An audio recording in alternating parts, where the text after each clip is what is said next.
안녕하세요.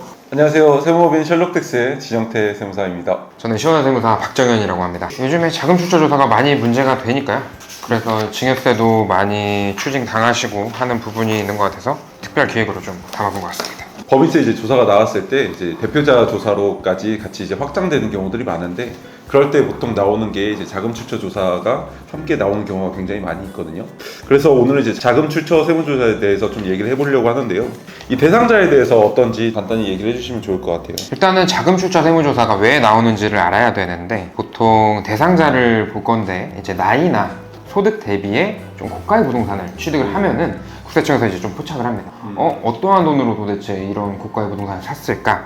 라고 하면서 본인들이 이제 짜 맞춰 가면서 소득이 부족하다. 그럴 때는 부족한 금액에 대해서 조사를 통해 추징을 하려는 거죠. 예를 들면 어떻게 될까요? 저희가 뭐 예를 들어 10억짜리 부동산을 사회초년생이 샀다고 보면은 전세금을 6억 꼈고요. 그러면 나머지 4억이 남는데 나름 열심히 근로생활을 해가지고 2억 정도를 모았다고 하겠습니다. 소득활동을 해서 네, 그러면은 2억이 비게 되는데 그 금액에 대해서 부모님한테 몰래 증여를 받았는데 신고를 안 하게 된 것으로 보고 조사를 나와서 이 사실관계를 밝혀내게 되는 거죠. 혹시 부모한테 받은 증여에 대한 내역이 없으면 그거에 대해서는 뭐 추정해서 뭐 추징을 한다든지 그렇게 하는 경우는 없나요? 저희가 기본적으로 재산 취득자금에 대한 증여 추정이라는 법문구가 있는데, 네네. 취득자금이 좀 부족하다, 네. 재산이나 소득 상태에 비해서 많이 부족하다라고 하면은 증여를 추정을 해가지고 증여세 물릴 수는 있습니다. 대표자분들이 법인에서 돈을 빼가지고 그거를 이제 부동산을 샀다, 이렇게 하면 그 뺀 금액에 대해서는 어떻게 되는 건가요? 사실 그거는 좀 애매한 부분인데요. 법인에서 돈을 뺐다고 해서 네. 바로 과세한다기보다는 네네. 가지입금이라고 해서 빌려주는, 법인이 대여금 형식으로 빌려주는 느낌인데, 그거에 대해서 제대로 된 세무 처리가 있다라고 하면은 자금 출처 조사에서도 크게 문제가 되지는 않을 것 같습니다. 인정이자를 받는다든지 내 인정이자를 네. 받는다든지. 그거에 대한 세무조정이 들어갔다라고 하면 네. 예.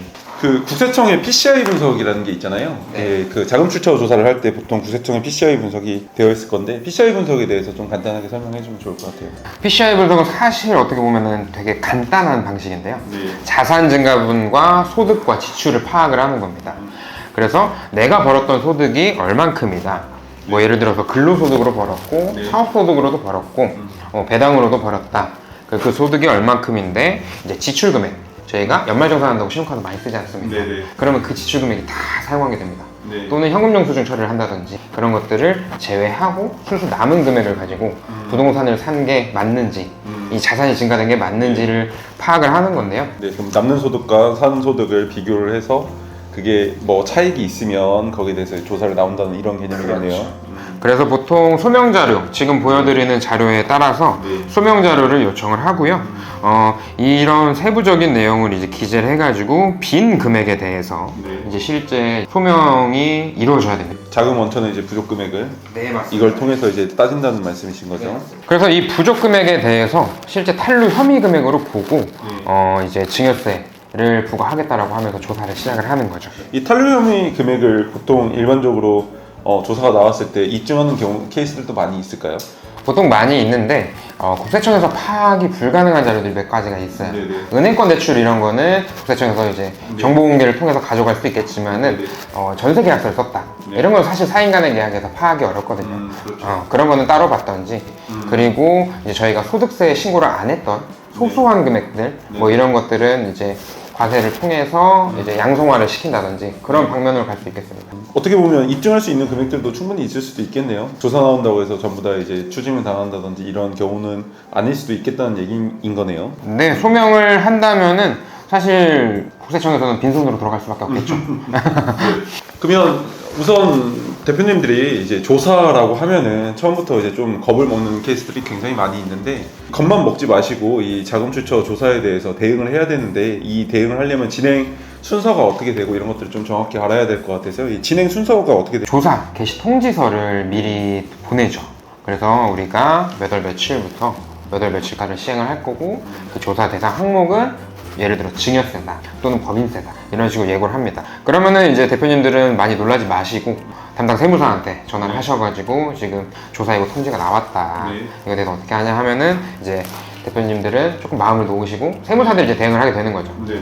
그리고 사실 뭐 저희 조사 개시 네. 7월 27일에 조사가 개시됐다. 그럼 첫날에 담당 조사관들과 세무사가 보통 미팅을 하고요. 상황에 따라서 대표님들도 같이 들어가시는 경우도 있지만은 안 가도 무방합니다. 검찰 조사는 아니기 때문에. 네.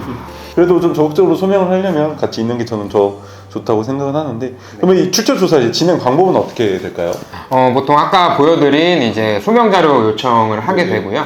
그래서 국세청이 파악한 자료를 바탕으로 너네가 이런 소득이 있었고 이런 지출이 있었는데 내가 보였을 때는 자금 부족액이 이만큼이다 라고 소명을 하면은 이제 세무사와 대표님이 이제 이거에 대해서 다른 자료를 첨부를 하시면서 채워 나가는 거죠. 그래서 자금 부족액을 최대한 줄여갑니다. 이 자금 출처 조사에 대해서 저희가 소명을 열심히 했음에도 불구하고 금액이 이제 부족한 금액이 있다라고 하면 이거에 대한 세액 이펙트 효과는 어느 정도나 될까요? 보통 당연히 원래 내야 되는 본세, 이제 뭐 증여세라든지 뭐 소득세라든지 이런 세금은 당연히 내셔야 되는 거고요. 신고를 안 했잖아요. 그럴 땐 무신고 가산세 20% 붙습니다. 그리고 매년 한 8% 정도의 이자 성격의 납부지연 가산세가 매년 붙죠. 그러니까 사실상 자금 출처 조사는 한 3년 뒤, 4년 뒤에 나오기 때문에 저희가 무신고 가산세 20%하고 이자 성격이 한 24% 되니까 본세 한 반절 정도가 가산세가 될 수도 있는 거죠. 그 사례에 대해서 얘기를 해볼 건데, 제가 이제 최근에 전라도 이제 광주에 있는 병원 원장님이 조사가 나오면서 좀 깜짝 놀라서 저한테 연락을 하셨는데, 그 사모님께 이제 그 생활비 쪽으로 해서 얼마를 이렇게 주셨어요. 근데 사모님께서 좀 약간 투자에 대한 인사이트가 굉장히 좋으셔가지고 일가견이 있으셔가지고 그 금액을 모으셔서 투자를 했고, 그거에 따른 부동산이나 뭐 주식 가치가 굉장히 많이, 또 이제 20년도 이후에 갑자기 부동산 가치나 주식 가치가 갑자기 폭등을 했었잖아요. 그래서 그게 굉장히 올라가지고 이거에 대한 이제 자금 출처 조사가 나왔었거든요. 예. 근데 부동산을 구매를 했을 때 이제 원장님께 이제 돈을 받은 거잖아요. 근데 원장님께서 이제 말씀하신 거는 생활비다. 매년 얼마씩 이렇게 주는, 많이 버시니까 배우자분들께 주는 그 일정 비율의 금액들이 거의 통상적으로 있잖아요. 네, 맞습니다. 예, 그 금액들에 대해서는 그럼 어떻게 자금 출처 조사에 대한 그 부족한 금액이 좀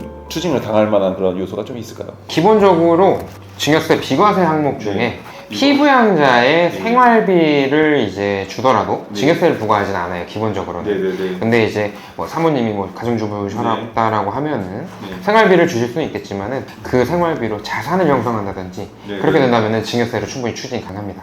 얼마를 주셨고 그 주신 금액에 대해서 아껴가지고 뭐 자산을 형성하는데 이 자산 형성 되는데 들어가는 비용에 대해서는 이제 실질적으로 증여를 본다.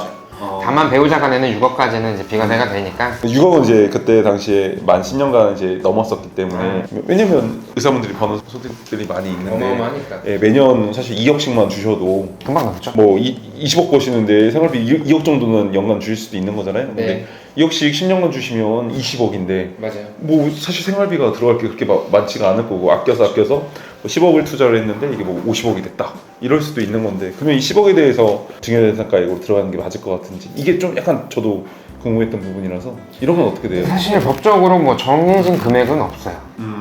그래서 기본적으로는 아까 말씀드린 것처럼 생활비를 제외하고 자산 형성을 하면은 증여세 부과 대상이 되겠지만은 그 소득이 단순히 남편분한테 증여받았던 금액이 아니라 본인이 예전부터 눈덩이처럼 불려가지고 만들어진 소득이다 라고 하면은 사실 그 큰 금액에 대해서 증여세를 물릴 수는 없는데 10억이 딱 남편한테 들어왔던 금액이다라고 하면은 당연히 증여세는 부과될 수밖에 없는 거죠. 그냥 단기간에 뭐 일시에 뭐 10억을 줬다든지 뭐 1, 2년 사이에 뭐 그렇게 받았다라면은 문제가 될 수 있겠죠. 뭐 10년간 뭐 20억을 받은 거랑 한 번에 20억을 받은 거랑 좀 차이가 있을 수 있겠네요. 많이 차이가 있을 수 있죠. 그러면 자금 출처 조사를 안 받으려면, 좀 피해 가려면 이거에 대해서 실질은 증여나 이런 게 아니라고 하더라도 이걸 입증하지 못하면 아무래도 좀 우리 회사 입장에서 좀 불리할 수 있는 부분인 거잖아요. 그래서 실질이 그러니까 증여가 아닌데 증여로 이제 맞지 않게끔 그렇게 하려면 어떤 방식으로 해야 될까요?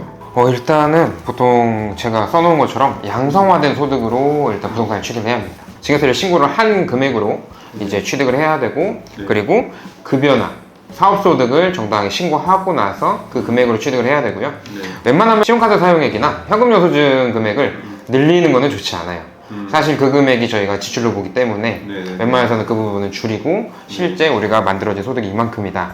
그리고 부족분은 웬만해서 대출로 받는 게 자금 출처 조사에서 이제 좀 유리하게 작용할 수 있죠. 어떻게 보면 정말 정확하게 세금 신고하고 양성화된 소득으로 인해서 그걸로 증여를 한다든지 아니면 소득을 번 걸로 인해서 메꾼다든지 정말 자금 출처를 명확하게 하는 게 제일 좋은 방법이겠네요. 되게 많은 대표님들이 이런 거에 대해서 좀 많이 궁금해하는데 사실 세법에서 모든 규정들을 다 예규나 판례나 뭐 법률로 전부 다 이제 정해져서 이제 딱 나온 게 아니다 보니까 좀 막상 이거에 대해서 조사가 나오면 당황하시고 좀 어려움을 좀 호소하시는 분들이 많으신 것 같아서 네. 이런 분들이 만약에 계신다면 저희 쪽으로 이제 연락을 주시면 이런 것들도 저희가 이제 많은 도움을 드릴 수 있게끔 이제 최선의 노력을 다하도록 하겠습니다. 제 개인적인 의견은 증여세는 이중과세라고 생각을 해요.